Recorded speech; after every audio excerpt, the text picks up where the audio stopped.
여기 다 있습니다. 시선뉴스톡 회색 마이크 정남입니다. 오늘도 든든한 두 남자, 저의 양쪽 날개 두 분과 함께합니다. 어서 오세요. 반갑습니다. 싫은 소리, 좋은 소리 대신 해드리는 부산의 대표 독설가 시민홍객 고독설 이명환입니다. 반갑습니다. 사실에 기반한 진실만을 이야기하겠습니다. TMI 팩트체커 안상배 변호사입니다. 반갑습니다. 아, 두 분 진짜 늘 든든합니다. 감사해요. 이렇게 제 옆을 지켜주셔서. 갑자기 왜 그럽니까? 오늘 왜? 이유가 있어요. 미국 그 카네기 공과대학의 연구에 따르면요. 한 사람의 성공에 미치는 영향은 지적인 능력은 15%인데 인간관계가 무려 85%에 달한다고 합니다. 요즘 두 분 덕분에 제 삶이 좀 알차지고 있어요. 두 분 덕분에 그런 거거든요. 제 삶의 성공의 85%입니다. 두 분이. 너무죠.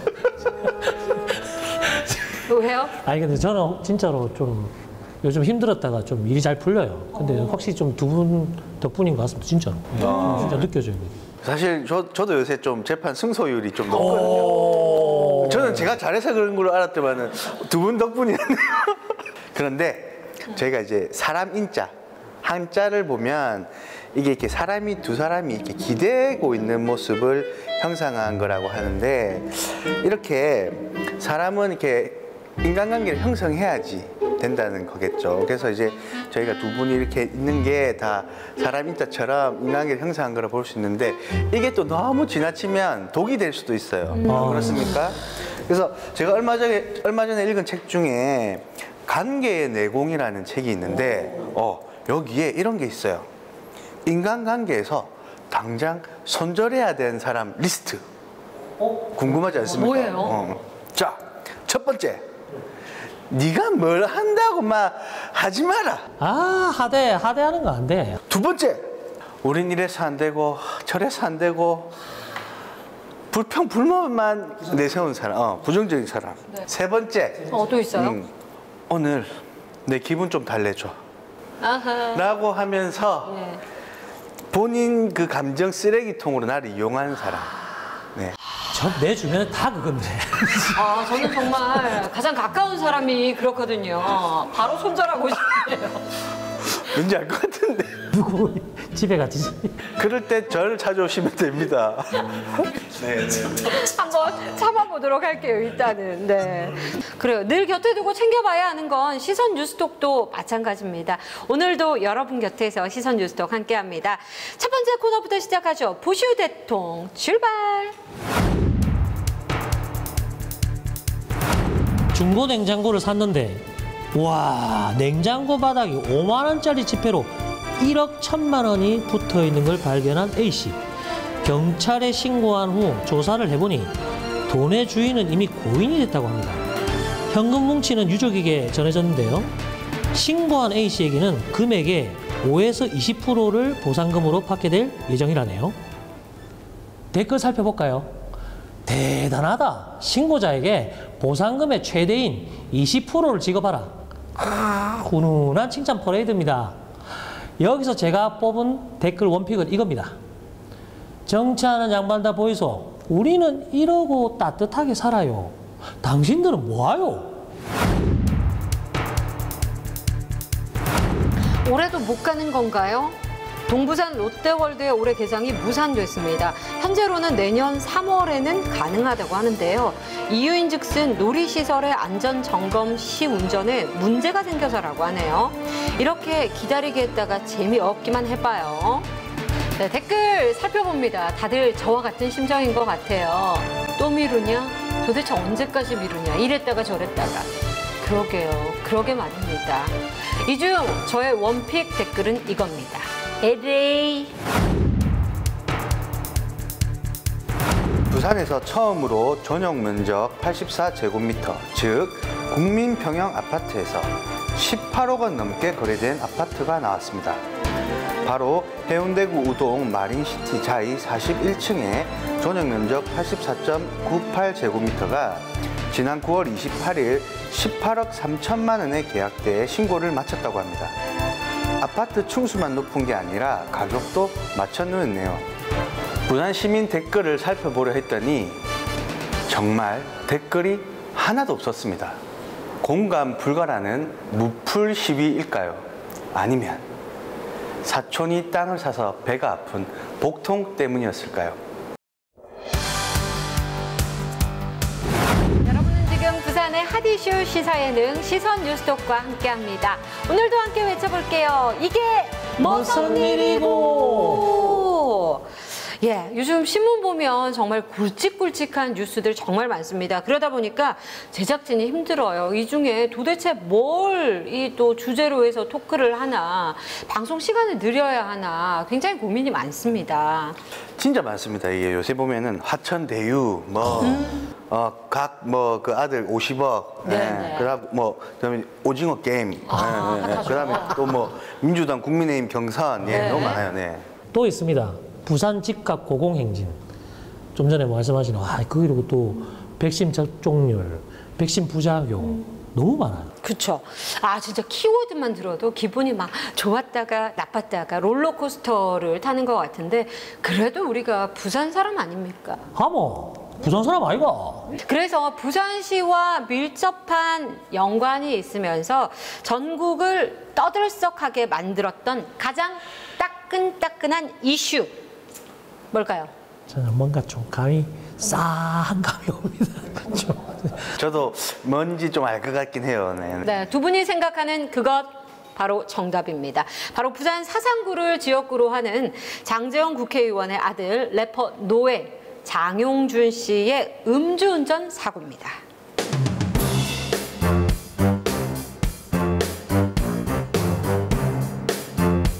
근데 이거 함부로 건들면 안 되는 거 아닙니까? 덩치는 산만해갖고 와 이래 나 쫄립니까? 길게 살고 싶다. 길고 얇게 옥석으로 살고 싶다. 진짜 왜 그래요?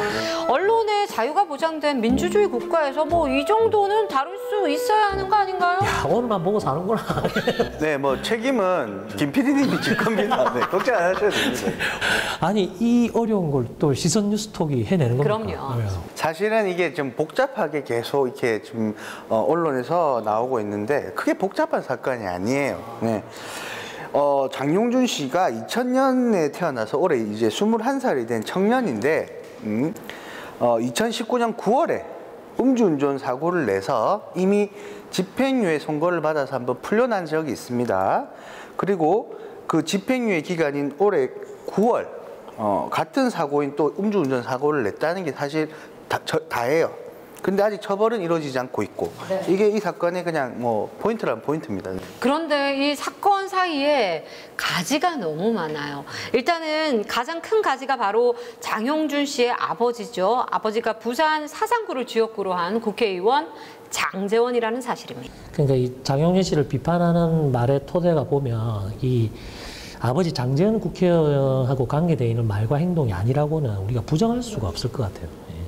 가장 대표적인 사례가 한 2가지 정도가 있던데요. 제가 좀 찾아보니까 하나는 이제 과거 조국 전 법무부 장관 청문회에서 장제원 씨가 했던 말입니다.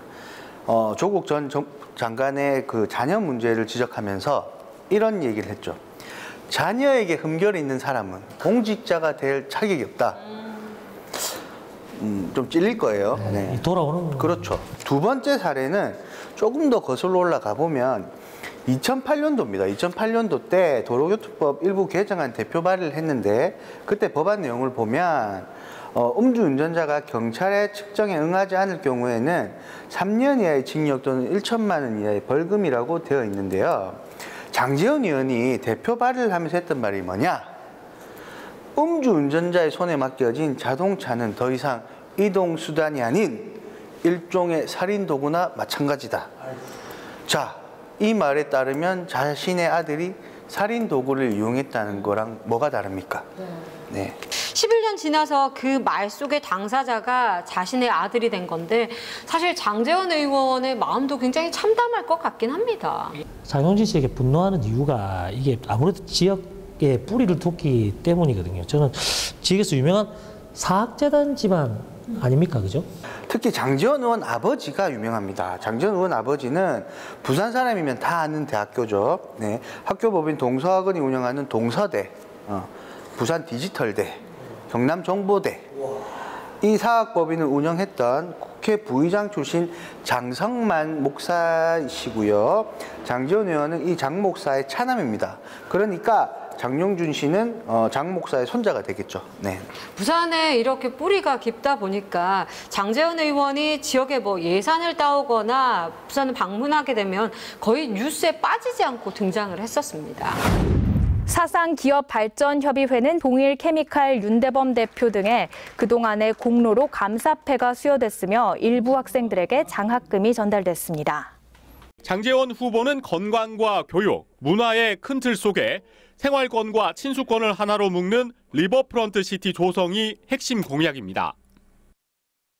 전망대와 레일바이크가 있는 삼락강변공원을 통해서 서상구를 명품 관광, 브랜드 파워가 있는 그런 도시로 만들겠다. 지금 다른 공직자의 자녀 흠결을 비판도 했었고, 그리고 음주운전에 대해서 나름의 철학을 가지고 대표 발의도 했던 분이고, 또 청년 인재 양성한다는 부산 사학재단의 중심 인물 아닙니까? 이런 중심 인물에, 그리고 정치인에다가 이런 자녀가 음주운전도 해, 사고도 내, 그 외에도 여러 크고 작은 이슈들을 계속 만들고 있고 그 중심에 있다. 이것이 이번 들끓는 민심의 가장 기초적인 팩트일 거고요. 그 위에 쌓아올린 여러 가지 팩트들도 만만치 않게 논쟁거리라고 합니다. 네, 그렇습니다. 이런 아버지의 아들 장용준 씨의 과거 행적이 첫 번째 논쟁거리입니다. 사실 저는 장용준 이라는 이름보다 래퍼 노엘이 좀 편하거든요. I say go, you say 똑설, 오케이? go. 똑설.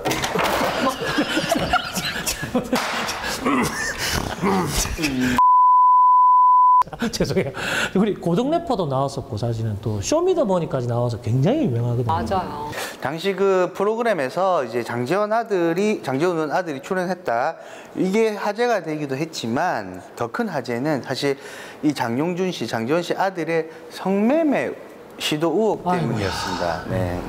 본인은 시도만 했지 결과까지는 이어지지 않았다라고 했지만 사실 여론은 싸늘했었죠. 근데 이런 시도 사실 확인만으로는 처벌이 안 되는 거예요? 그런데 저희가 이제 범죄를 실제 하려고 했다가 이제 뭐 중간에 못 하게 된 경우는 우리가 미수라 하잖아요, 미수. 네. 그래서 어떤 범죄는 미수범도 처벌을 하고 어떤 범죄는 미수범을 처벌하지 않는데 이 성매매는 미수범은 처벌을 하지 않게 돼 있어요.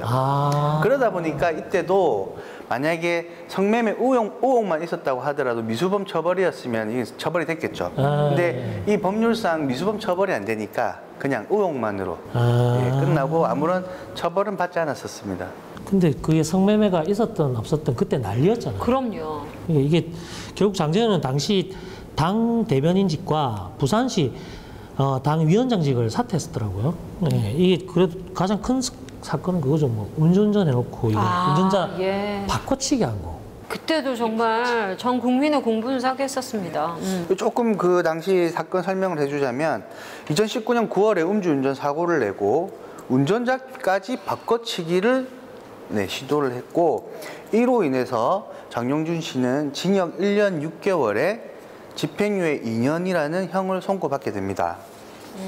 그리고 이게 이제 이 장용준 씨가 이 당시에 전과가 없고 초범이라고 해서 하면은 또 집행유예가 가능할 수는 있지만 이 사건 장용준 씨는 근데 이 사건에서 보면은 또 초범도 아닌 거예요. 다른 범죄 사실이 많았단 말이에요.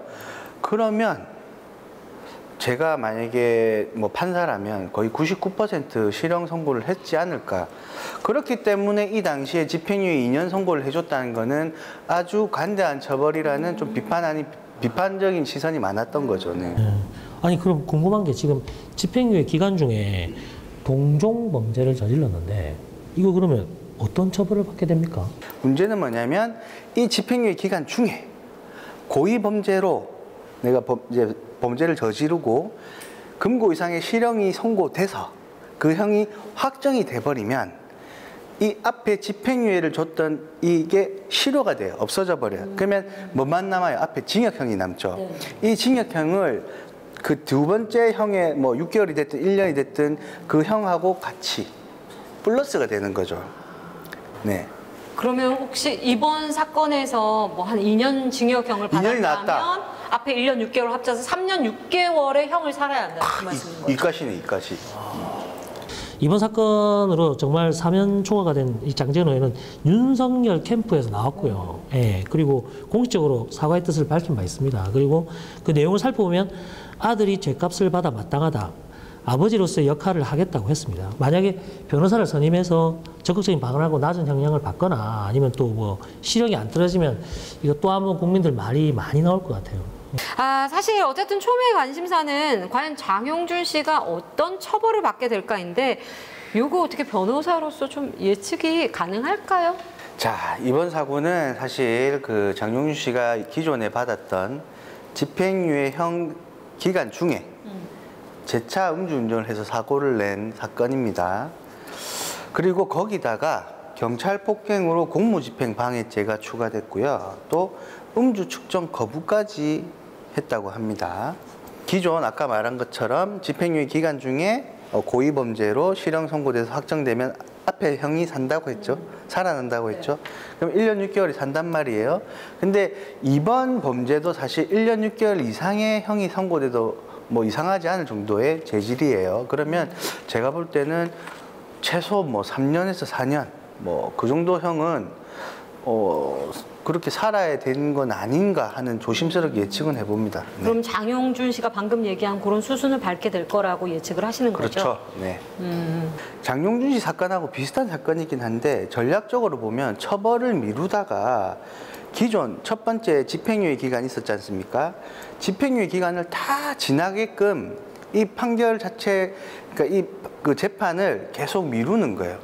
그래서 이 사건의 형 선고, 그러니까 형이 확정되는 기간을 앞에 집행유예 기간 이후에 형이 확정될 수 있도록 시간을 끄는 방법을 쓸 것 같아요.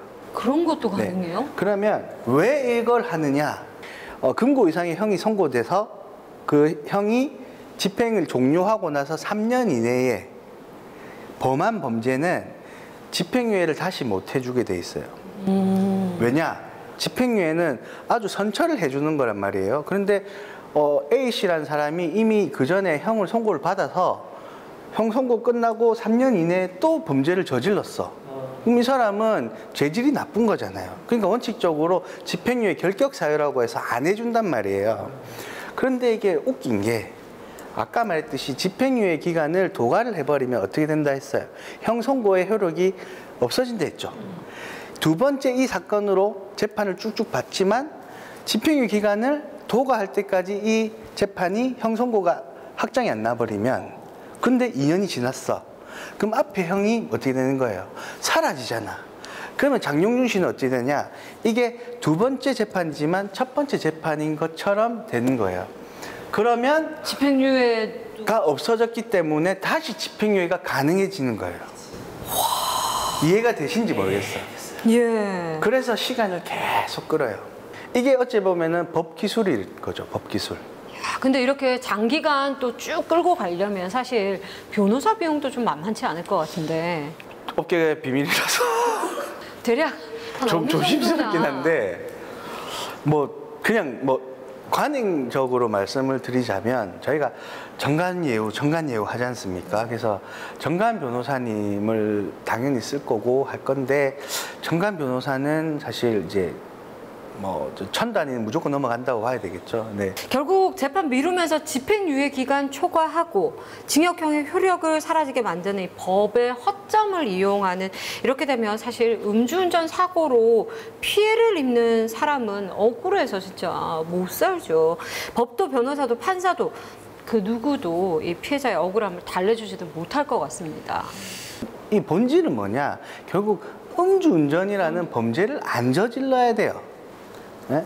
음주운전이 늘어나는 만큼 사고도 늘어나고 피해는 계속 늘어나기 때문에 원칙적으로 이런 음주운전 자체를 진짜 예방하고 없애야 됩니다, 진짜. 네. 지난 17일 새벽 1시 40분쯤 해운대구 자동의 한 아파트 출입구 근처에서 발생한 교통사고입니다.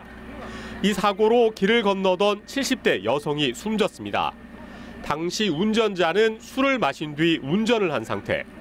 경찰은 음주 사실을 정확히 파악하기 위해 운전자의 혈액을 채취해 국과수에 성분 분석을 의뢰했습니다. 이처럼 윤창호법이 시행된 지 2달이 넘었지만 음주운전은 줄어들지 않고 있습니다. 지난해 11월부터 1월 말 사이 음주 특별 단속에 걸린 운전자는 2만 9천여 명으로 하루 평균 360명에 이릅니다. 특히 음주운전 사고를 낸 사람은 한 번에 그치지 않는다는 게 더 큰 문제입니다.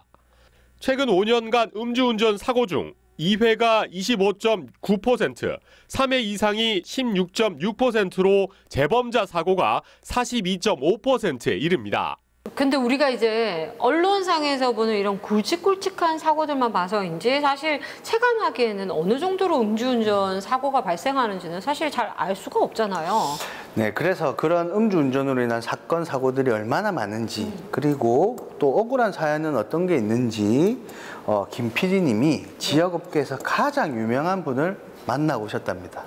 네.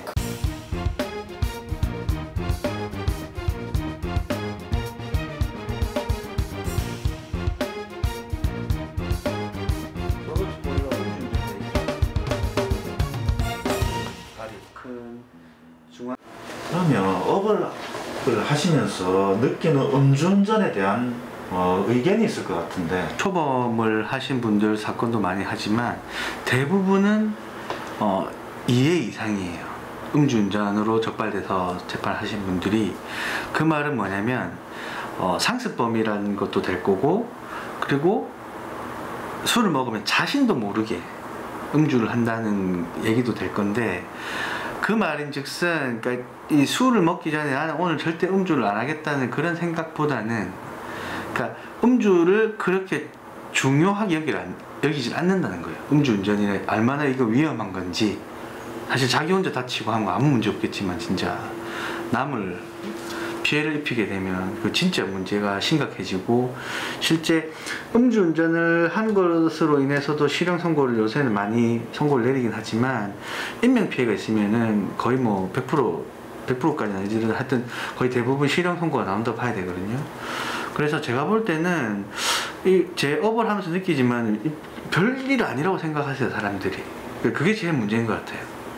와, 본인 입으로 영상 소개하면서 본인 호기에서 잘 나간다는 승수율이 높다. 야, 이거 웬만한 자존감, 아니 대단하시긴 한데, 예, 거의 뭐 자존감 히말라야입니다.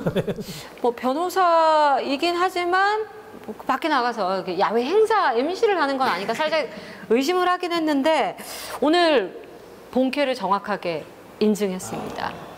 저는 법무법인 대표 변호사 안상배 변호사라고 합니다. 변호사 등록번호 네. 번호 나오니까 진짜 변호사 맞네. 믿음직하다. 네. 그나저나 진짜 영상에서 확인한 것처럼 변호사 사무실에서 이 직접 음주운전 사건을 들으니까 진짜 안타깝고 화도 나고 또 황당하기까지 합니다. 사실 이런 말 하면 좀 그렇지만 음주운전해서 자기 혼자 이렇게 뭐 잘못되거나 사고당을 하면 뭐 어쩌겠어, 자기가 잘못한 건데. 근데 선량한 피해자가 생기지 않습니까? 그래서 정말 좀 안 했으면 좋겠어요. 네. 그래요. 우리가 사실 종주국이라고 하면 굉장히 대단한 자존심이잖아요. 태권도 종주국, 김치의 나라 대한민국 뭐 이런 것처럼. 근데 윤창호법을 있게 한 부산 자존심의 주소를 다시금 찾아야 하지 않을까 싶습니다. 그러니까 이게 시간과 경제적인 그 굉장히 뭐 타격을 입잖아요. 모든 게 이게 좀 생각보다 엄청나게 크거든요. 근데 이게 장현 씨가 역시 이게 이번에 대가를 좀 정신 차려서 좀 치러서 좀 이런 일 다시는 안 일어났으면 좋겠어요. 본인에게도. 부산 시민 역시 저와 같은 마음으로 이번 사건을 꼭 지켜보셔야 한 사람이 애 어른에서 진정한 성숙한 어른으로 성장한다는 사실 잊지 말아 주셨으면 합니다. 오늘도 부산 사람, 부산 이슈 제대로 한번 파헤쳐봤습니다. 음주운전 절대 안 됩니다. 자, 오늘도 시선 뉴스톡과 함께 해주신 여러분 대단히 고맙습니다.